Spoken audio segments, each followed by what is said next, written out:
First continuum na tayo ka. Paano mo kakausapin? Sir, ibaba niyo po.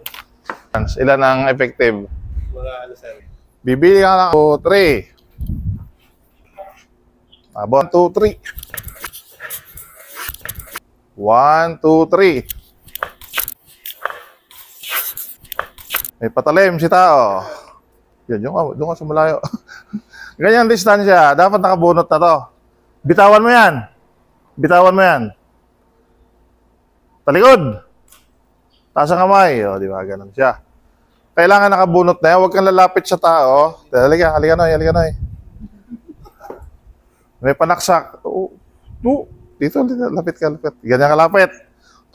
Ibaba mo yun, Dito ka, ganito kalapit, patay ka na. Hindi mo na mabubunot si baril mo. Dapat bago ka lalapit, bunot na yan. Nakaganyan na ang posisyon niya. Nakatutok lang sa lupa, nakadown rin siya. Bitawan mo yan. Bitawan. Dito, pwede dito. Kung magaling ka. Kung magaling ka parehas ko, pwede.